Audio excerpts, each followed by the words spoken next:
Hello friends, welcome to Aarti's kitchen. આજે આપણે બનાવીશું કેલ્શિયમથી ભરપૂર, ખાવામાં ખૂબ જ ટેસ્ટી, ચટાકેદાર કેળાનું શાક। શાક તો તમે બહુ જ બનાવ્યા હશે, પણ આ કેળાનું ટેસ્ટી શાક ક્યારેય નહીં બનાવ્યું હોય। મિત્રો, માત્ર 10 જ મિનિટમાં બની જાય એવું ટેસ્ટી કેળાનું શાક ખાવાની ખૂબ જ મજા આવે છે। ગરમા ગરમ રોટલી સાથે આ શાક તમે ખાશો તો 2 ને બદલે 4 રોટલી ખવાઈ જશે। તો ચાલો રેસીપી શરૂ કરીએ। તો સૌપ્રથમ કેળાનું ટેસ્ટી શાક બનાવવા માટે સૌથી પહેલા આપણે એનો મસાલો તૈયાર કરીશું। ઘરમાં જ રહેલા સિમ્પલ મસાલા સાથે આ શાક આજે આપણે તૈયાર કરીશું। તો એના માટે આપણે અહીંયા 2 ચમચી લસણવાળી ચટણી લીધેલી છે, અડધી નાની ચમચી હળદર, સ્વાદ અનુસાર નમક, 1 નાની ચમચી ધાણા જીરું પાવડર। હવે આપણે આમાં થોડું પાણી નાખી અને બધા જ મસાલાને સારી રીતે મિક્સ કરી અને એક પેસ્ટ બનાવી લેશું। આ શાકમાં લસણવાળી ચટણી એડ કરવાથી શાકનો ટેસ્ટ ખૂબ જ સરસ આવે છે। તો અહીંયા સરસ મજાની બધા જ મસાલાની પેસ્ટ આપણે તૈયાર કરી લીધી છે। હવે શાકનો કલર સરસ આવે, એકદમ લાલ ચટાકેદાર, એના માટે આપણે 1 નાની ચમચી કશ્મીરી લાલ મરચું નાખીશું। મસાલો તૈયાર થઈ જાય એટલે આપણે આને હવે સાઈડમાં રાખી દેશું। તો હવે કેલ્શિયમથી ભરપૂર કેળાનું શાક બનાવવા માટે આપણે અહીંયા એકદમ પાકા પણ નહીં અને બહુ કાચા પણ નહીં એવા કેળા લેવાના છે। તો હવે આપણે આ કેળાની છાલને કાઢી લેશું। તો કેળાનું શાક બનાવવા માટે એકદમ કાચા પણ નહીં અને બહુ વધારે પાકા પણ નહીં એવા જ કેળા આપણે લેવાના છે। ઘણા લોકો આ કેળાનું શાક ક્યારે પણ બનાવતા જ નથી કે બધાને પસંદ નહીં આવે એવું માનીને, તો પહેલી વખત બનાવવાના હોય તો એક કેળાનું શાક પણ તમે બનાવી શકો છો। જો બધાને ભાવે તો બીજી વખત આપણે વધારે બનાવી શકીએ, પરંતુ 100% તમે પહેલી વખત બનાવતા હોય તો પણ બધાને ભાવશે એવું ટેસ્ટી આ શાક બનીને તૈયાર થશે અને ખાવામાં બધાને ભાવશે। ઘણા લોકોને તો આ શાક બહુ જ ભાવે છે। તો આવી રીતે કેળાના ગોળ શેપમાં, સાવ પાતળા પણ નહીં અને વધારે જાડા પણ નહીં, આવી રીતે આપણે કેળાના ટુકડા કરી લેશું। આ શાક માત્ર 10 જ મિનિટમાં બની અને તૈયાર થઈ જાય છે। તમે આને ટિફિનમાં કે ગમે ત્યારે તમને કંઈ સમજાતું ન હોય કે શાકમાં શું બનાવવું, ત્યારે આ ટેસ્ટી કેળાનું શાક 10 જ મિનિટમાં બનાવી અને તૈયાર કરી શકો છો। તો આપણે આ કેળાના થોડા મીડિયમ સાઇઝના ટુકડા કરી લીધા છે। 2 કેળાનું શાક 3 વ્યક્તિ માટે પૂરતું થઈ જશે। જો તમારે વધારે વ્યક્તિ માટે બનાવવાના હોય તો તમે 3 થી 4 કેળા લઈ શકો છો। તો અહીંયા આપણે કેળાના ટુકડા કરી લીધા છે। તો હવે આપણે શાકનો વઘાર કરીશું। તો એના માટે ગેસ ઉપર જાડા તળિયાવાળું આપણે વાસણ રાખીશું અને એમાં આપણે તેલ એડ કરીશું।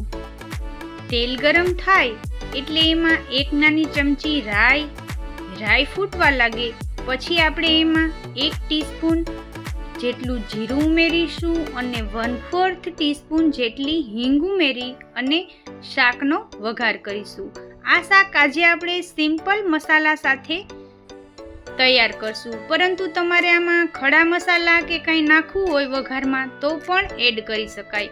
હવે આપણે જે મસાલો તૈયાર કર્યો હતો એને નાખી અને તરત જ ઉપર ડીશ ઢાંકી દેવાની, એટલે આ શાકનો વઘાર સરસ ઉઠે અને શાકની અંદર સરસ મજાનો ટેસ્ટ આવે। તો આવી રીતે મસાલાનો વઘાર કરી ફટાફટ ડીશ ઢાંકી દેવાથી શાકનો વઘાર સરસ ઉઠે છે અને શાકનો ટેસ્ટ પણ ખૂબ જ સરસ આવે છે। મસાલા થોડાક પાકી જાય અને તેલ છૂટું પડવા લાગે પછી આપણે એમાં થોડુંક 3 થી 4 ચમચી જેટલું પાણી એડ કરીશું.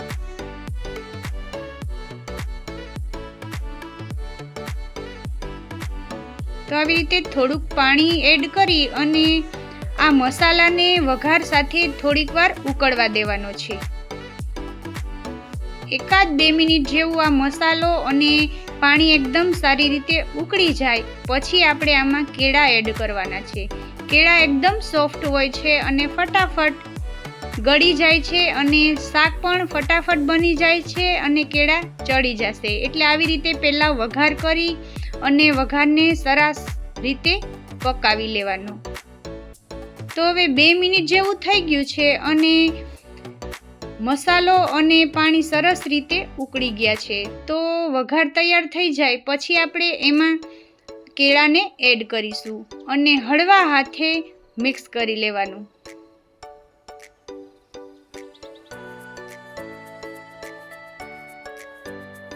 ગેસની મીડિયમ ફ્લેમ ઉપર આપણે આને 2 થી 3 મિનિટ જેવું આ રીતે ખુલ્લું જ ચડવા દેશું. તો 2 મિનિટ જેવું ખુલ્લું શાક ચડી જાય પછી આપણે એમાં ઉપર ડીશ ઢાંકી અને શાકને ચડવા દેશું.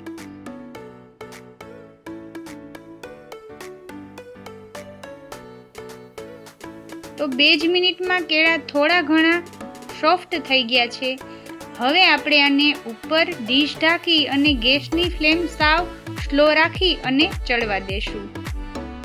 માત્ર 2 જ મિનિટમાં ગેસની સ્લો ફ્લેમ ઉપર સરસ મજાનું ટેસ્ટી કેળાનું શાક બનીને તૈયાર થઈ ગયું છે. મિત્રો, આ શાકની રેસીપી તમે ક્યારેય પણ ટ્રાય ન કરી હોય તો એકવાર જરૂરથી ટ્રાય કરજો. 100% બધાને ભાવશે. એકવાર બનાવશો એટલે વારંવાર બનાવવાનું મન થશે. ઉપરથી થોડા લીલા ધાણા નાખી અને ગેસની ફ્લેમને આપણે બંધ કરી દેશું. આ ગરમા ગરમ ટેસ્ટી કેળાના શાકને હવે આપણે એક સર્વિંગ બાઉલમાં લઈ લેશું. આ શાક તમે ગરમા ગરમ રોટલી સાથે ખાશો તો ખાવાની ખૂબ જ મજા આવશે. તો એકવાર આ રીતે આ રેસીપીને ચોક્કસથી ટ્રાય કરજો અને પછી મને કોમેન્ટમાં કહેજો કે તમને આજની રેસીપી કેવી લાગી. મિત્રો, ક્યારે પણ આ શાક ન બનાવ્યું હોય તો એકવાર આ રેસીપીને ટ્રાય કર્યા જેવી છે. જરૂરથી બનાવજો, બધાને બહુ જ ભાવશે.